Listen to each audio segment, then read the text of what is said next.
fighting for Team Najmuddin from Kyrgyzstan, Atabek Adimitalipova. Halo keng manas gelgende, ok жағынан ағаю, sol жағынан қараю. Астынан манас батырдың ермін өзі көрді. Айбаты қату зары күш, астын сала бергенде, алтын ерден сүрі бар.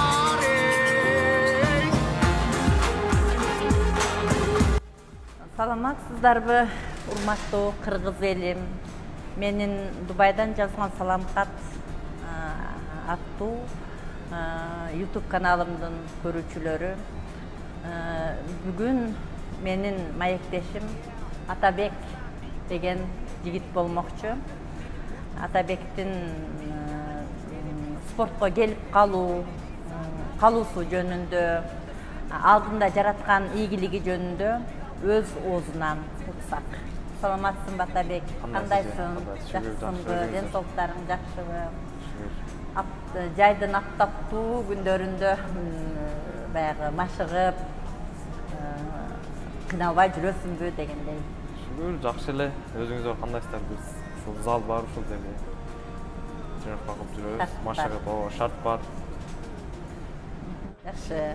Атабек, эмесе ушул биздин каналдын көрүүчүлөрү ошо кыргыз элине өзүң жөнүндө айтып берсең, өзүңдү тааныштырып, кай жердин туулумусуң, кандайча Дубайга келип калдың, бүгүнкү иштеп жаткан компанияң жөнүндө. Мен өзүм Баткен облусунун Бужум деген айылынан болом. Ошол жерде Бужум айылында эле окугам, 11-класска чейин. Бужум айылында Бужум гимназия деген мектебин бүткөм. 11-ди бүтүп окууга кеткенбиз Россияга, Томск деген шаарына. Томск архитектурно-строительный университетте окуганмын. Анан ошол жакта окуп жүрүп, өзүм Бужумда, Баткенде окуп жүргөндө эле спорт менен машыгып баштагам. Күрөш. Греко-римский стиль борьбы деп коет, ошол менен күрөшүп. Ал убакта ойлогон эмес экенмин ушинтип профессионал болуп, мушташып, клеткага чыгып, мелдешем деп. Анан Россияда окуп жүрүп, ал жакта дагы тренировка кылып жүрдүм. Окуйбуз, тренировка кылабыз. Бирге алып кетип жүрүп, анан кийин өзүмдү башка бир тармак, спорт тармагында сынап көрүүнү чечкем. Анан ошентип ММА'га өтүп калгам. Панкратиондо мушташып, мелдешип, ошентип жүрүп эле профессионалдык деңгээлге жеттик. Окууну бүтүп, анан Дубай шаарына келдиң.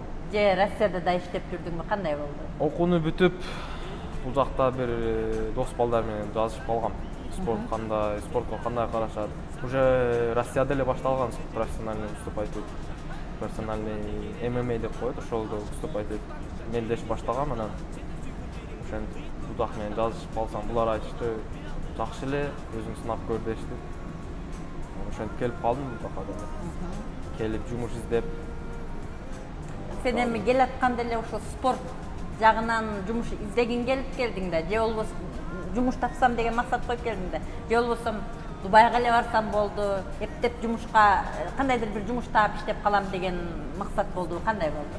Ал жакта Россияда окуп жүргөндө уже бизге баягындай хабибтерди көрүп, бизге интересно болгон да, алар кандай лагерь кылышат, бойго чыгышат. Биз да ошондой болбос келип жүргөн, анан ошондой максат менен эле келгем. Өзүмдү бир сынап көрөйүн чет элде, күч сынашып, карьерамды көрөйүн, боюмду өзүмдү сынап көрөйүн деген өзүм. Анан келип карасам бул жак кымбат шаар экен. Кыргызстан же Россияга караганда өтө эле кымбат шаар экен. Анан жумуш издеп баштагам. Башында кыйын болгон. Кыйын болуп, английский дагы биринчи жолу сүйлөп келгем да. Эми билет элем. Башталгыч. Ооба. Башталгыч деңгээлиң бар. Практика жок эле да. Мектепте, университетте жакшы эле окугам. Английский дагы жакшы билет элем, бирок практика жок эле, речь, разговор деген. Келип кыйналып 2-3 ай английскийди үйрөнүп, анан ушул залга киргем. Биринчи эле ушул компанияга келип калдыңбы? Компаниянын аталышы кандай? Компаниянын аты MMA Fitness Center. Бул жерде баардык шарт бар. MMA бар, күрөш бар, бокс, кикбоксинг, йога, зумба. Жакшы шарт, жакшы компания. Эки филиалы бар. Бирөөсү Альбарша, Барша Хайтс Текомдо, бирөөсү Discovery Garden'да. Демек, бул компанияга сен машыктыруучу катары кабыл алындың да, туурабы? Ооба, мен бул жерде кикбоксинг машыктыруучу болуп иштейм. MMA, анан персональный тренер. Групповой класстарды кылам, анан бир персональный. Жакшы, демек, бул клубка ушул спорттун өз каалаган түрү боюнча үйрөнүүнү, машыгууну каалаган жаштарга тренерлик кылат экенсиз, туурабы? Башталгычтарга, анан өзү профессионалдагы бар, бирге өзүбүз тренировка кылабыз. Жакшы.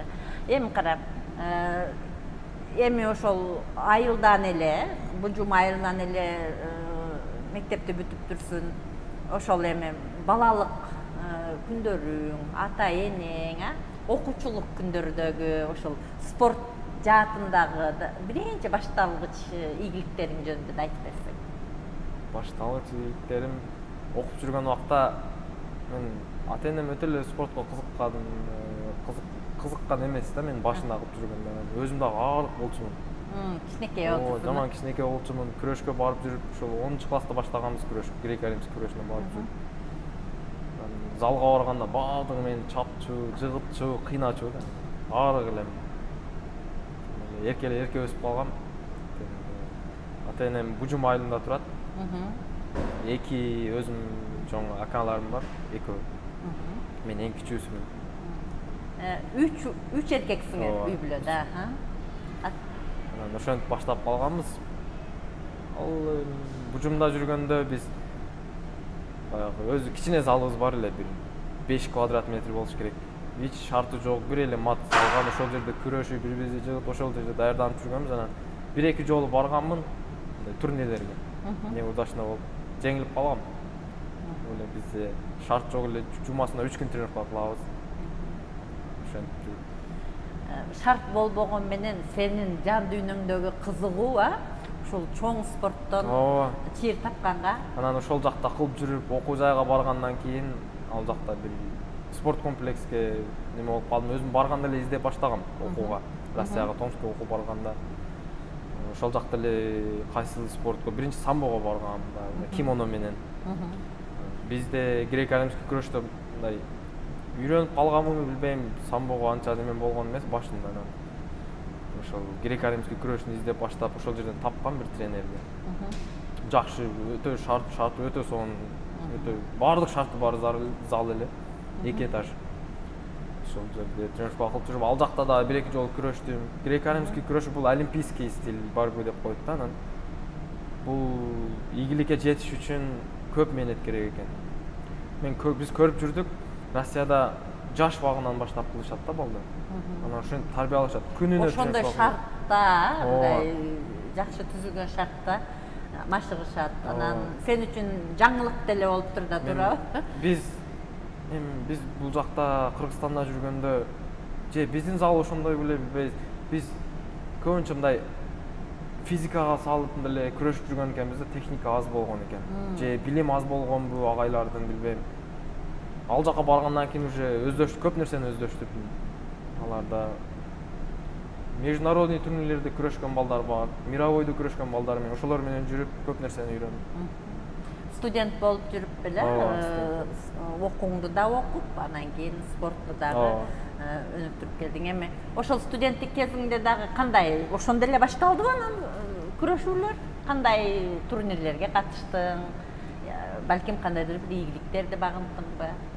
Өзүм греко-римский күрөшү менен 1-2 турнирге катыштым. Экөөнү тең жеңилип калгам. Анан башка нерсе, башка бир бокстан кылып көрөйүн дедим, кикбокс кылып көрөйүн деп.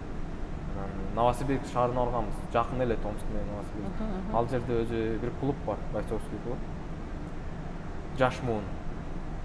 Анан тренери Азизбек Кочор, кызылкай адам болот. Өзүбүздүн эле байкелерден. Ошол агай көп нерсени үйрөттү бизге. MMA, панкратион, самбо, Баарын ошол жерде үйрөнүп, ошол жерден башталды десек да болот карьера. Жакшы. Ошондо ушул спорттук багытта жол тандагандан баштап ушул күнгө чейин канча жолу күрөшкө түштүң да, эми канча жолу бир жакшы ийгиликтерге жетиштиң? Башында баштап жүргөндө бир 6 жолу любительскийге түштүк. Баардык баягындай шингард, башыга кийип шлемдер менен өтө деле баягындай эмес. Башында ошентип үйрөнгөнбүз. 6 жолу түштүм. Бирөөсүнө жеңилгем. Анан профессиональныйда азыр 5 боюм бар. Профессиональный 5-0 барды жеңдим. Ошондо ошо профессионалдык күрөштүн кайсы түрү боюнча? MMA, бой без правил деп коет. Mixed martial arts. Кыргызча эрежесиз эр күрөш деп айтып койсок болот. Ошондой ооба. Эрежесиз эр күрөш боюнча. Бул спорттун түрүндө баардыгы бар да, ошол биз башында баштаган күрөш, грэплинг деген болот, астында мындай кайрымай, багындырмай, бокс бар, кикбокс, баардыгы аралашкан да бул спорт. Ошол боюнча канча жолу эме кылдым дедим? Ошол боюнча азыр профессиональный чөйрөсүндө 5 боюм бар. 5. Атап өтсөң эми каерлерде анан каяктык спортчулар менен белдештиң? Канча салмактык категориядагы спортчулар менен? Башында айтканымдай эле, башында арык болчумун өзүм, жеңил, боюм узун бирок арык мындай. Анан Россия шаарында Новосибирскте бир бой өткөргөм бир орус бала менен. Башталыш ошондон болгон. Россиянын тургуну болчу. Орус менен. Аны 3 раунд мушташман жеңгем. Биринчи жеңиш. Биринчи жеңишим. Анан ошол эле Новосибирсктин эле жанында бир Новокузнецк деген шаар бар. Ошол жерде Гранд Прикс болгон. Ошол биринчи боюмдан 2 айдан кийин эле ошол бой. Ал жерге барып 2 бой өткөргөм. Бирөөсүнү биринчи решение менен уткам, 1 раунд. Гранд Приксте 1 раунд эле болот, Гранд Приде. 5 минуттан. Биринчи бойдо очко менен уттум. Экинчисинде бир күчтүү бала болчу, экинчиси. Тажик бала эле. Өзү азыр Новосибирскте деле чемпион болуп жүрөт. Ошондо эле чемпион эле башка организацияда. Ал кандай десем, ал мени мындай тоготпогонсуп чыкканда бойгон. Мен болсо жаңы бала экен, атактуу болду экен деп. 1-2 бой өткөргөн профессионал. Анан тоготпогонсуп чыккан, анан 20 секундда нокаут менен уткан. Азаматсың, Анан бул жака келгем. Бул жакта 2 боюм бар. Бирөөсү Абу-Дабиде өткөндө январда өткөрдүм, бир камерунец менен. Өтө күчтүү бала экен, мындай. Физически билесиздер го, Африканын жагында өтө күчтүү болсо. 3 раунд мушташып уттум аны. Канча килограммдык салмак? Новосибирскте 66 килограммда мушташып жүргөм, Россияда. Анан бул жака келип кече январда болгон турнирде 66да мушташтым. Өзүм бул жака келгенден кийин машыгып, кичине физикага көңүл буруп, кроссфиттерди кылып, кичине весим көтөрүлүп, 78ден кууп түшүрдүм 66га. 12 килограмм. Кичине кыйналып калдым. Анан кечегисинде 12-июнь күнү мушташтым Абу-Дабиде. UAE Warriors деген жакшы Дубай, Абу-Дабиде топ 1 организация, эң күчтүү организация ошол. Ошол жерде бир египтянин менен мушташтым. Ал менен 70 килограммда уже мушташтым. Аны бир 3-чү минутада жеңдим. Колун кайрып. Азаматсың. Эми жакын арада дагы кандай күрөштөргө даярданып атасың? Физикалык жактан, психологиялык жактан туурабы? Чакырууларың барбы? Эми биз келечекти ойлоп күнүнө эле даярдык бизде. Күнүнө 1 маал, 2 маалдан тренировка кылабыз. Өзүбүз программа бар, өзүбүздүн тренерлер бар, дос балдар бар, ошолор менен сүйлөшүп. Бардык тренировканы калтырбай эле кылабыз. Көп жумуштар күтүп турат бизди алдында. Тем более бул Дубай, Абу-Даби эмес, башка жакка деле болуп атат. Буюрса кийинки бой кече күнү мага жөнөтүштү бир соперникти. Жордандан болот. 19-ундагы. эртең 31-inde болот, 31-июлда. Мен айттым, бүгүн контракт жөнөтүш керек алар бойго. Күтүп атасың. Ооба, күтүп атабыз. Буюрса келип калса, сен 31-июль күнү, Абу Даби шаарында ошол эле организацияда мушташабыз. ММА. Каршылашың как болму? Жордан. Иорданиядан болду. Иорданиялык балбан менен кыргыз балбаны, Атабек күрөшөт. Буюрса, Аллахым колдоп, Аллахым күч-кубат берип, ошо жеңиштерге ээ болуп, дагы сенин кубанычыңды эл менен бөлүшөбүз деген ойдомун. Эми Атабек, мен сага ошол салмактык категория боюнча суроо бергениmin себеби ошол кыргыз эли өзү балбан эл да, биз ошол балбан элдин тумубуз да.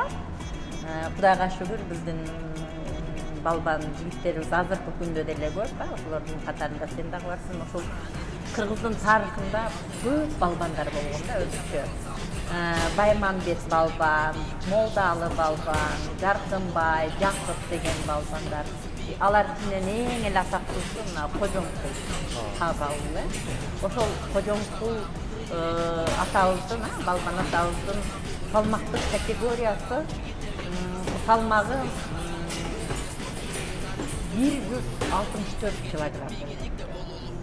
Анын боюнун узундугу 2 метр 36 сантиметр. Ал эми бут кийиминин размери 52-чи. Эгер бүгүнкү күндө болсо 52-чи размердеги кроссовка кийчү экен да, спорттук бут кийим кийчү экен. Ал эми мынау бармак башынын калыңдыгы, бармак баш манжасынын калыңдыгы 4 сантиметр.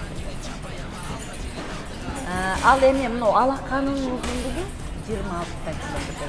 Ошондой келбеттүү, айбаттуу баатыр болгон экен да. Эми ал баатыр кантип азыркыдай эл аралык немелер болгон эмес, ал мезгилдечи азыркыдай информациялык технологиялар өнүккөн эмес. Ушул Орто Азияда кыргыз, казак, мамлекеттин ичиндеги баатырлар, балбандар менен коңшу казак, өзбек, тажик, ошо түркмөн ошол балбандар менен күрөшүп жүрүп атагыкын деп чыккан. Анын тарыхтагы балбандыгы 630 килограммдык ташты Сусамырдан 100 метр аралыкка чейин көтөрүп барып, ошо көтөрүп туруп жерге урган дейт да. Ошондо таш жерге баскан дейт да. Анан төө ашуудан атын көтөрүп өткөн дейт да. Андан ушул сыяктуу бир кызыктуу тарыхый булактарда эмне бар? Окуялар бар, тарыхка кайрылсак. Демек биздин ата бабаларыбыз деле азыркыдай эл аралык, азыркыдай спорттук техникаларды билбесе деле, өз учурунда деле муунга каршы күрөштөрдү көрсөтүптүр демекчи да. Эми андан ары суроону жалгасак, Атабек, мен спорт жагында анчалык эле түшүнүгүм кенен эмес, бирок ушул балдар ушул спорт мелдештерди көрүп жатканда, деги эле бир жаңылыктарды көрүп жатканда, ушул эки күрөштүн ортосундагы күрөштү көрүп атканымда, аябай мындай спортсмендер мен үчүн бир каардуу, бир мындай мындай аябаган ташбоорраак адамдардай сезилет да. Анан кийин мени бир суроо кыйнай берет да. Ушул экөө аябай катуу мушташты, биринин атагын бири алып койду. Прям килемде отуруп алып, килемди муштагыла билаганга чейинки барган спортсмендерди көргөндө, кийин ушулар кандай болуп калат экен, учурашат бекен, достук болуп эле уулап кетет экен, кандай болот экен, эми ошол спортсмендердин күрөш учурундагы этикасы кандай болуш керек, күрөштөн кийин кандай болуш керек, ошол жөнүндө айтып берсең. Кандай десем, кээ бир спортсмендер бар, мындай алар менен чыкканда мындай көп алар көп сүйлөшөт, жаман сүйлөшөт, мындай бойдун алдынанчы физически тоже атака жасап, психологиялык атака жасашат. Ошентип сенин меңди духуңду түшүргүсү келет, мындай настроеңду бузгусу келет. Кээ бирлери бар ошондой, чын эле мындай адамгерчилиги жок боецтер дагы болот. Көпчүлүк боецтер мындай сен бойго чыкканда уже даяр болушуң керек да, ошондой клетка жабылат, сен анан дагы бир, анан ортодо дагы бир боец, анан ортодо эле баягы судья болот да. Сен уже эгер сен урбасаң ал урат. Ооба. Сен кылбасаң ал сени жыгытат. Ошондой эле мындай правиласы бар да. Сен аясаң, ал аябайт. Ал аябайт. Ошол чыккандан кийин ушунча мээнетиңди ошол жерде көрсөтүп, билген баардык прием, баардык нерселериңди ошол жерде таштап чыгыш керек. Анан мен үчүн бул жөн гана спорт. Мен үчүн эч мындай бир да боец менен лично мындай неме боло элекмин. Баардык эле уважение менен, сый урмат менен. Эми клеткага чыккандан кийин клетканын ичинде ал башка болот, рингтин ичиндечи. Ал жерде уже мен айткандай эле, эгер мен урбай аны неме кылсам, ал мени урат. Экөө тең даярданып чыгышат, анан духовно даяр болуш керек бул нерсеге. Ошол бойлордон кийин чыккандан кийин уже биз жакшы дос болуп, таанышып, бири-бирибиз менен контакттарыбызды алмаштырып, номерлерди дос болуп калабыз, жакшы эле. Жакшы. Анан ошол күрөшкө чыкканга чейин ошол каршылашым жөнүндө информацияларды, анын мурунку алдыңкы күрөштөрүн көрүп, ал кандай прием деп коесуңарбы, кандай ыкмаларды колдонот, ошолорду дагы окуп үйрөнөсүңөрбү, карап үйрөнөсүңөр да? Ооба, өзү биздин менеджер болот, матчмейкер деп коюшат. Ошол организациялар менен сүйлөшүп, ошолор бизге бой алып беришет. Оппоненттерди тандап, анан бизге жөнөтөт. Ушун менен ушасың, мындай кыласың, андай кылабыз деп общий отуруп, же өзүбүз отуруп, карап, баардык боюн үйрөнөбүз, 3-4 боюн көрүп, бой жок болсо деле эми даяр болобуз, даярданабыз, ага карап, кандай приемдорду жасайт, күрөшү күчтүүбү же стойкасы күчтүүбү, бокс күчтүүбү же тебеби, теппейби, ошону үйрөнүп даярданабыз ошол. Ар бир ошого профессиональный деп коет, 3 раунд болот. Бир ай алдың, 2 ай алдың баштайбыз подготовканы. Баардык ошол көңүлдү ошол противникке коюп, мындай лично ошого даярданабыз да. Ошонун приемдоруна, ага деле бир сюрприз даярдайбыз биз дагы, башкача күрөш, мындай ошондой. Ошондой алдыңда ушундай бир серьезный күрөш турганда бир күндө канча саат машыгасың да, ошол кызык болуп атат мага. Биз башында кылып жүргөндө 1 сааттан эле машыкчубуз. 3 күн, 4 күн башында мушташып жүргөндө, анан бара-бара күчтүү соперниктер туш келет. Анан азыркы учурда 2 мал бойго подготовка болгондо официально бизге контракт жөнөтөт. Ошого подписаться этебиз. Подписаться эткенден кийин 2 күндөн баштайбыз, 2 малдан баштайбыз күнүнө. 2 мал тренировка эртең менен кечинде. Анан бой жок убагында уже 1 мал мындай кемчиликтерди оңдоп, физика жетишпесе физикага иштейбиз. Бир нерсе бир жери нито болсо ошону оңдоого аракет кылабыз. Психологиялык жактан өзүңөрдү настрой кыласыңар, Психологиялык жактан бул мындай кандай айтсам, туулганда эле болуш керек да бул нерсе. Эгер сен духовно слабый болсоң, бул спортто эч нерсеге, жакшы нерсеге жетиш кыйын. Тем более бул 3 раунд, бул жерде жөн гана бокс эмес же баягындай командный спорт эмес да. Өзүң ответственный болосуң. Тем более мына международный уровеньде выступать эткенде сен Кыргызстанды, мындай өзүңдүн странаңды неме кылтасың, мамлекетиңди чагыл неме кылып, кандай десем, аларга көрсөтүп, желегин көтөрүп чыгылтасың. Бул жерде өтө ответственность өтө чоң. Духовно даяр болуш керек. Биз Кыргыздын балдары бардыгы духовный, мындай күчтүү балдар, биз тоодо жүрөбүз. Биз жаштыгыбыздан эле мындай мына шаардагыларга окшоп жеңил жашоодо көрүп чоңойгон балдар эмеспиз да. Эми шаардагылар эле бар. Алар баягы бойдо ар кандай ситуация болуп кетет да. Кээ бир жерде кыйналып калат, кээ бир жерде мойнуң алып калат. Ошол жерде көп боец ошол жерден чыга албай калат да. Мындай сдаваться этип коюп, багынып коюп, анан демек бул жеке күрөшүүдө ийгилигиң дагы өзүңдүкү, ыза дагы, жеңил ызасын тартпасаң, жеңил ызасы да өзүңдүкү турабы? Мындай өкүнсөң деле өзүңдү өзүң, сүйүнсөң деле өзүң. Жерде айтып коет мындай английский немеде неме бар. Английский. Train hard дейт, easy fight дейт.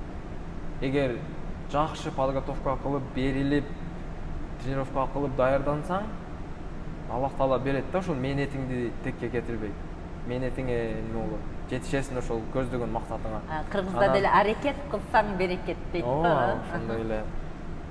Анан алдап, мындай чарчаганда токтотуп коюп же тренировка кылбай жүрсөң анда кыйын болот.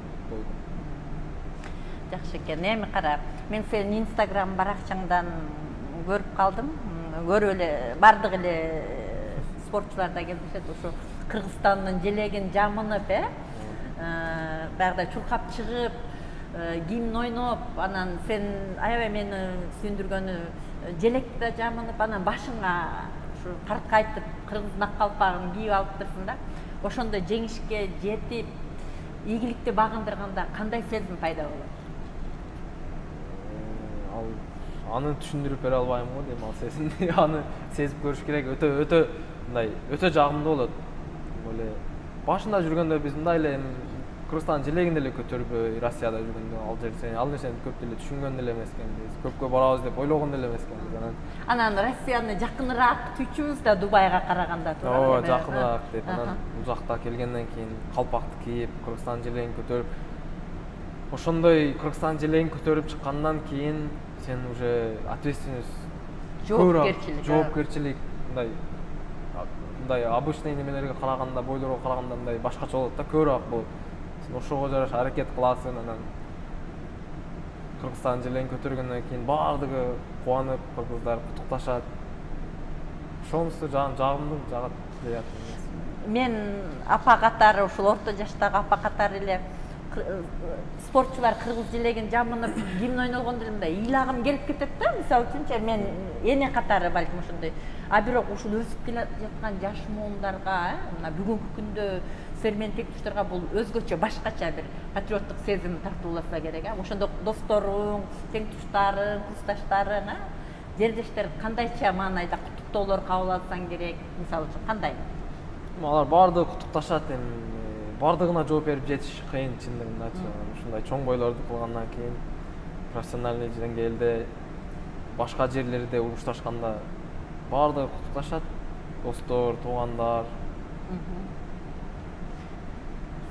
Сыймыктанышат, айрыкча ата энең, тууган урук, жалпы эле кыргыз эли өтө сыймыктанышат. Башында мындай мечта, мындай кыялданып жүрчүбүз да биз деле ушундай жерге чыксак, башка чет элге барып урушсак, Кыргызстан желегин көтөрсөк деп, сүйүндүрсөк депчи. Ошол койгон, көздөгөн максаттардын алгачкы этаптары башталышы болсун буюрса, алдыда дагы далай ийгиликтерди багындырасың буюрса, ага биз ишенебиз, кыргыз эл ишенет да, досторуң ишенет, кесиптештериң ишенет демекчи. Эми Атабек айтсаң, сен жаш жигит, спортчу, спортсмен, күрөшчү, ал үйлөнө элексиң. Эми сен спортчунун жакшы тамактанышыңар керек да, туурабы? Тамактануу жагыңды дагы айтып берсең эми. Спортсменге эң бир керектүү нерселердин бири бул восстановление да, мындай чарчоон жазуу, тренировкалардан кийин эң бир жакшы нерсе бул уйку, эс алуу. Ооба. Биз тем более күнүнө 2 маал тренировка кылганда клеткаларыңар аябай эме болот да, туурабы? Күнүнө тренировка кылып, тем более бойго подготовка болуп атканда 2 маал тренировка кылабыз. Ошол эртең менен тренировка кылып, обедте 2-3 саат уктап алыш керек. Обязательно уктап алсаң, кечки тренировкага даяр болбойсуң. Эң жакшы восстановление уктаганда болот да, адамдын телосунда. Тынч уйку болуш керек, тынч уйку. Анан ошолордун эле дагы бири тамак. Правильное питание, туура тамактаныш керек. Башында өзүбүз тамактанып жүргөнбүз, эми болуп жүргөн, мындай да жетпей калат, мындай болбой калат, жакшы тамактана албайбыз, туура тамактана албайбыз, майлуу нерсе жеп коебуз. Азыр спонсорлорум бар өзүмдүн. Бир спонсорум бар, Healthy Teddy деген, Дубайдан, местная компания, диетическая компания. Диета эме кылып берчү, тамак жасап берчү компания. Ошолор менен контракт түзгөнбүз. Күнүнө тамак алып келип беришет мага. Алып келип беришет. Ооба, эртең менен тамак 3 маал тамак алып келип беришет. ушинтип тамактанып жүрөбүз. Анан өзүбүздүкүн эле жеп турабыз. Ал деле жетишпейт го дейм. Баткендин күрүчүнөн жасалган ашты жеп турбасак. Жумасына бир жолу аш жеп турбасак. Жакшы экен. Ошондо бул компанияда неме дем алуу күнүң бар да, туурабы? Жумасына канча күн дем аласың? Мына жумушуңан. Жумасына бир күн дем алам. Кээде клиент болуп калса, эс албай эле иштейм.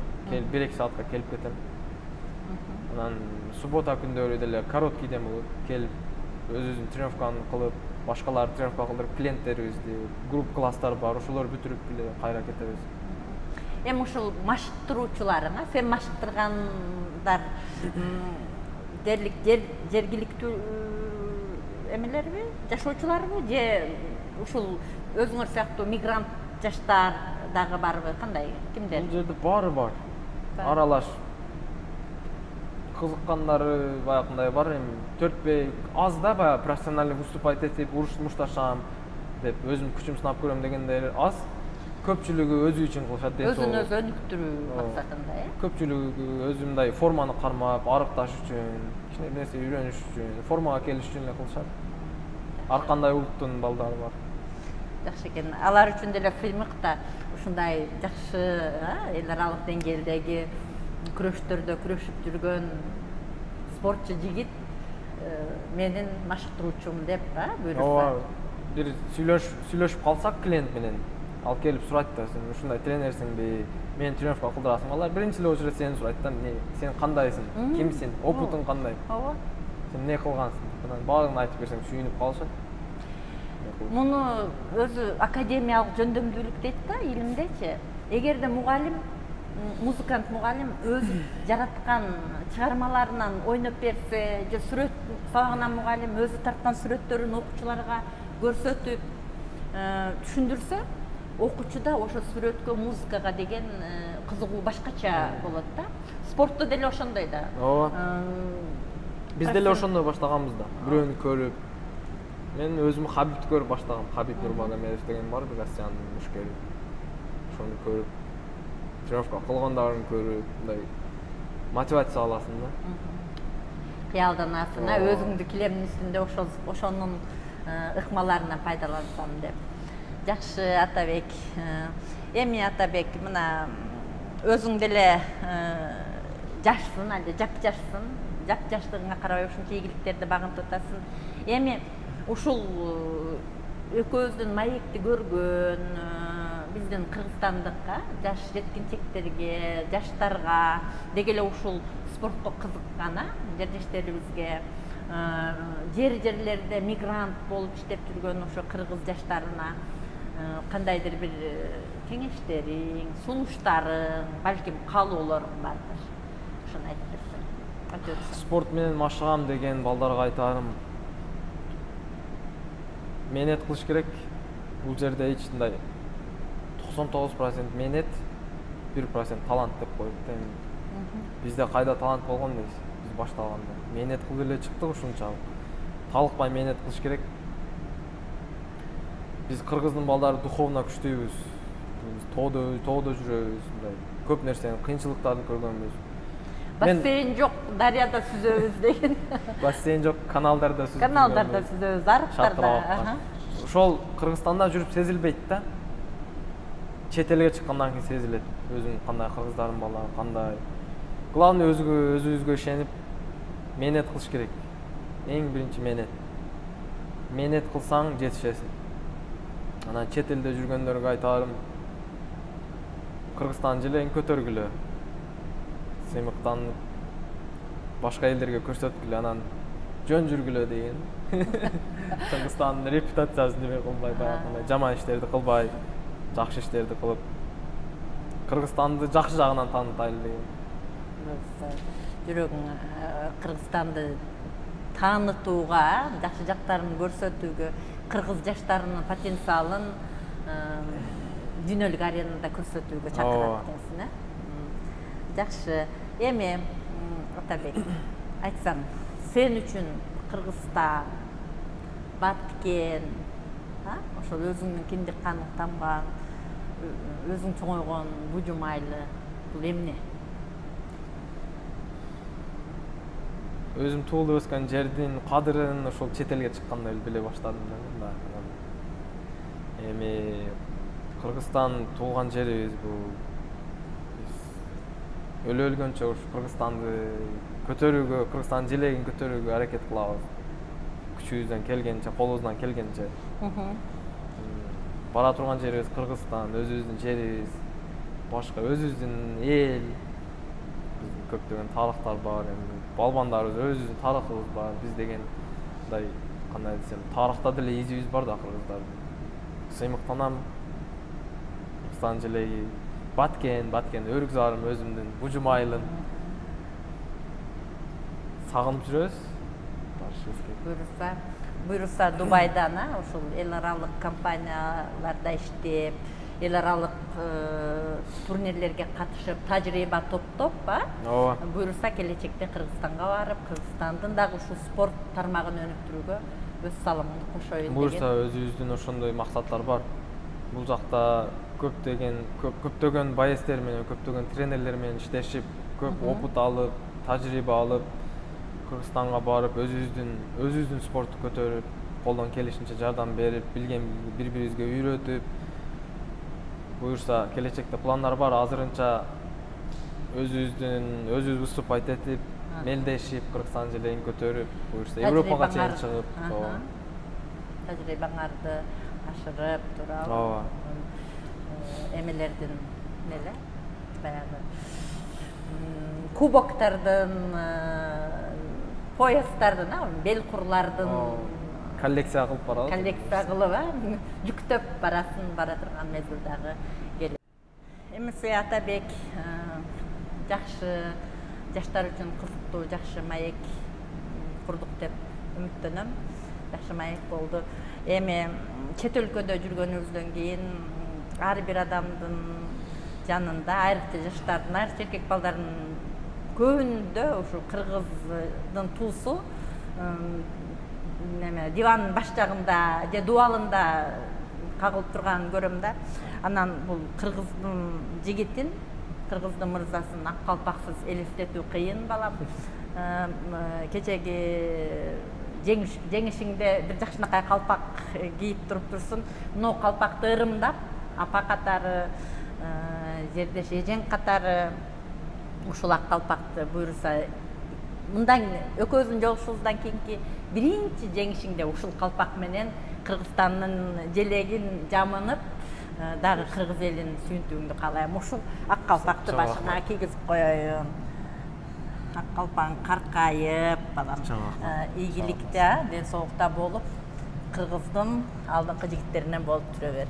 Айтканыңыз келсин. Эми Атабек, мына стимул берели да. Кыргызстан бүгүнкү күндө аябай оор күндө турат, ушу спортчу катары, Дубайдан кыргыз элине дем берүүчү бир жакшы кайрылуу жасап койсоң. Кыргыз элим азыркы моментте болуп жаткан нерсени көрүп турабыз. Бул деле өтө ар бирибиз мындай жоопкерчиликтебиз. Ар бирибиз медиктердин айтканын кылып, врачтардын айтканын кылып отуруп турайлы. Бул күндө өтөт. Биргеликте жеңебиз деген ойдомун. Денебизди чыңдап, чуркап, муздак сууга жуунуп дегендейчи. Демек, спортчудан кыргыз элим сиздерге ушундай ак тилектер болду. А мен эне катары, эже катары сиздердин ар бириңиздердин үйүңүздөргө тынчылык, ар бириңиздерге бекем ден соолук, чын жүрөгүмдөн ушул кыргыз элим тез арада айыгып, тез арада жакшы күндөр келип, Атабек сыяктуу, дагы ондогон, жүздөгөн жаштарыбыз дүйнөнүн булуң бурчтарында жүрөт. Ушундай жаштарыбыз менен сыймыктанып жүрөлү. Кыргызстан, биз силерди жакшы көрөбүз.